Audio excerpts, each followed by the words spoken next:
ധൈര്യം ഉണ്ടെങ്കിൽ നിങ്ങൾ ഈ പ്രാവശ്യം 2 ആണുങ്ങളെ പറഞ്ഞു വിടണം. ധൈര്യം ഉണ്ടെങ്കിൽ വെല്ലുവിളിച്ചാൽ നമ്മളെ പെൺകുട്ടികൾ എന്തിനാ ഇവിടെ നിർത്തിയില്ല? കണ്ണുവിടാതിരിക്കാനാ? ഞങ്ങൾക്ക് വേണ്ട. കറിയിലുള്ള കറിവേപ്പിലെ മാറ്റി നിർത്താൻ അങ്ങനെയാണെന്ന് വിചാരിക്കല്ലേ ബിഗ് ബോസ്. ഞങ്ങൾക്കും ഉണ്ട് അവകാശങ്ങൾ, ആഗ്രഹങ്ങൾ, ഡ്രീംസ്, ആസ്പിറേഷൻ. വിചാരിച്ചിട്ടില്ല.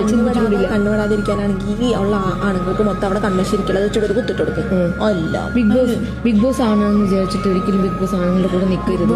ബിഗ് ബോസ് ഈ കാര്യം പറഞ്ഞു ഓർക്കുന്നുണ്ടല്ലോ, ബിഗ് ബോസ് ഒരു മെയിൽ ഷോവിനിസ്റ്റ് ഷോ ആണെന്നാ പറഞ്ഞത്. അത് നിങ്ങൾ തിരുത്തണം. ഇത് കണ്ട 3 ദൃക്സാക്ഷികളാണ്. അതെ, ആണുങ്ങൾ കപ്പെടുക്കാൻ ചാൻസ് ഉണ്ട്. ഫൈനൽ 5 വരും. എവിക്ഷനിൽ 2 ആണുങ്ങളല്ല പോവുക എന്നൊക്കെയാ പറയുന്നത്. കാണിച്ചു കൊടുക്കും ബിഗ് ബോസ് 2 ആണുങ്ങളൊക്കെ പോകും. അത് ഞാൻ കുറച്ച് കൈ നിട്ട് പറയാതെ വായിന്നു ബിഗ് ബോസ്. അതിന് സോറി. അപ്പൊ അപേക്ഷിക്കാം. അപ്പൊ ഞങ്ങൾ 3 ആള് മാത്രമേ ഉള്ളൂ ബിഗ് ബോസ്. ഞങ്ങളോട് അത് ചെയ്യരുത് പ്ലീസ്. ഞങ്ങൾക്ക് ഒരുപാട് ആഗ്രഹങ്ങളും സ്വപ്നങ്ങളൊക്കെ ഉണ്ട് ബിഗ് ബോസ്. ഞങ്ങളൊരു അടിച്ചുവാരി ഫുഡും പയറും കഞ്ഞിയൊക്കെ കുറിച്ച് ഇവിടെ ജീവിച്ചോളാം ബിഗ് ബോസ്. ഞങ്ങൾക്ക് ഭക്ഷണം, നമുക്ക് കഞ്ഞിയും പയറും മാത്രം മതി ബിഗ് ബോസ്. നമുക്ക് കൂടുതലൊന്നും വേണ്ട. ഈ വീട് നമ്മൾ നോക്കിക്കോളാം. പിന്നെ ഇവര് പറയുന്നുണ്ട് ഞങ്ങൾ വീക്കാണ്, ആക്റ്റീവ്. ഞങ്ങൾ ഭയങ്കര സ്ട്രോങ് ആയിട്ടുള്ള 3 പെൺകുട്ടികളാണ് ബിഗ് ബോസ്.